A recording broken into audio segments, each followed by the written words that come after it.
Hi, this is Tracy HD, and I'm here to do the weekly Oracle and Tarot card reading. And you can use this as a pick a card reading, 1, 2, or 3, or a blended reading with all 3 cards for the beginning, middle, and end of the month.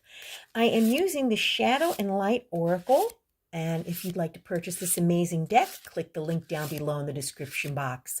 As I shuffle the deck, I'm asking all light beings, angels, and God, please relay the message and each share with my viewers the highest good of all. For card 1, or the beginning of the week, we're going to take the top card. Middle of the deck will be card 2, or the middle of the week. And for card 3, or the end of the week, we'll take the bottom card. Okay, and let's see what we have here. We start out the week. For those of you that picked card number 1 is apologizing, grudge. And this is card number 15. Okay, for those of you that follow numerology. And what this card is saying is it might feel easier to hold a grudge towards someone you had a fight with rather than take responsibility for your own part in contributing to this disagreement. You might have an inner battle of wanting to resolve the situation but hesitating to bring up the apology. There's often an internal push and pull. You want to resolve it, but don't want to be the one taking the first step. It feels scary, humiliating, maybe even daunting. Apologizing is often seen as something weak, but isn't it really the ultimate strength? Apologizing and taking responsibility for your actions is hard and therefore a sign of true strength. Being willing to let go of your ego and trying to be better at showing the other person how strong you are and that you value your relationship more than this disagreement. If you can find the strength to push away the feelings of resentment, you can soften and make the relationship blossom again. Be courageous and own your mistake, and you might find that the other person was feeling the same way, wanting to reach out to you, but struggling to admit their fault. Wow. And let's see what we have for card 2, or the middle of the week. We have card number 13, and the key words are rejection and maturing. And this card is saying that rejection is something we all experience at certain times in our life, and it's a difficult feeling to deal with. It can cause tremendous amounts of pain if we don't learn how to embrace it. When getting rejected, it makes us feel inadequate, unwanted, and perhaps like we are a failure.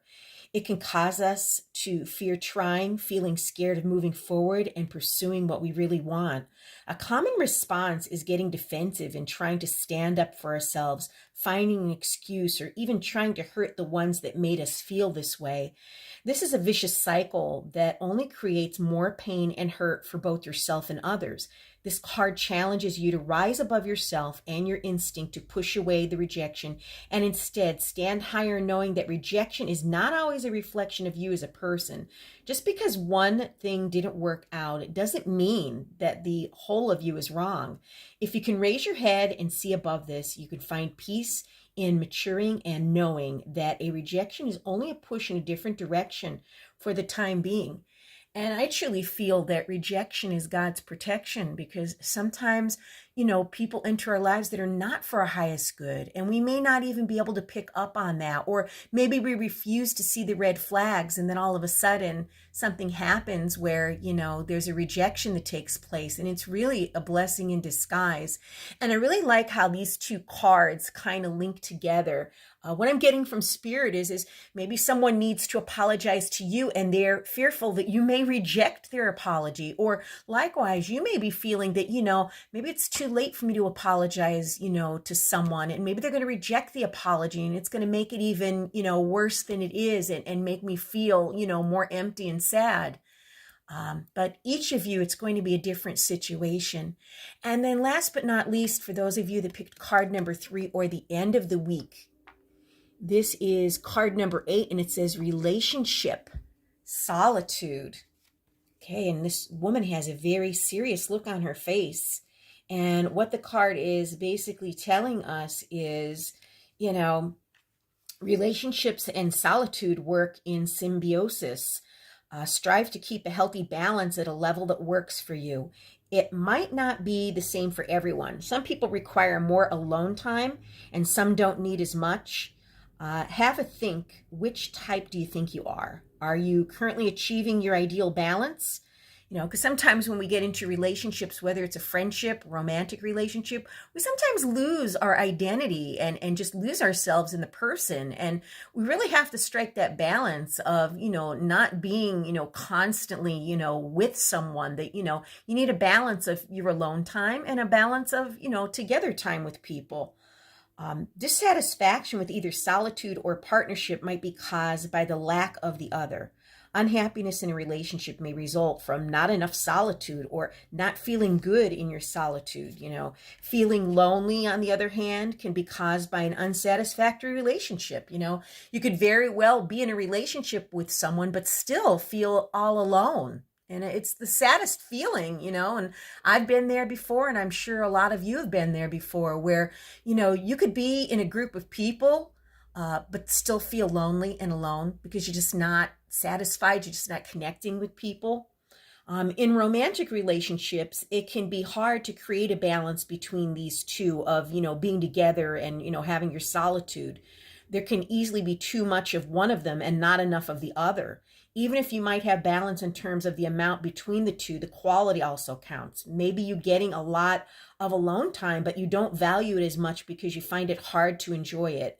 If this is the case, take a moment to think about how you can embrace your alone time more. Can you do something that will fill up your heart as much as being together with someone does? This card encourages you to take a closer look at both your relationships and your solitude. Are you living in a bubble with your significant other, or are you starting to become a unit with no separate life? Do you feel like your partner's always too far away, never spending enough time with you, going on their own adventures? Or it might be you that it's always looking outside the relationship and finding your own happiness without including them. So you really have to examine our relationships this week and, try to strike that balance. And if it's someone who doesn't spend any time with you and you're the only one that's constantly giving and it's not equal, reciprocal, you may need to let that relationship go. Or if it's a person that's just too smothering and too demanding of your time, too needy, you may need to let that go too, because it's got to be a balance. Or, do you have one of those toxic friends or family members that call you when they have problems and they just want to vent and, and unleash it on you? That's toxic too. So examine your relationships, but, think of who you need to apologize, to, if you need to, so we could start out next year with a clean slate. Or if somebody owes you an apology, and, they never bothered to take the time to, acknowledge their bad behavior, to be accountable for their behavior, or to make things right or apologize, you may need to let them go. So very, very interesting week for us. If you've enjoyed this reading, I'd appreciate if you'd please hit the like button down below to allow this channel to grow. Drop a comment in the comments section and let me know if this resonates with you. If you'd like to purchase this amazing deck, it's a great, shadow and light deck that you can work with. Just click the link in the description box down below. And above all, subscribe, because I will be back with more.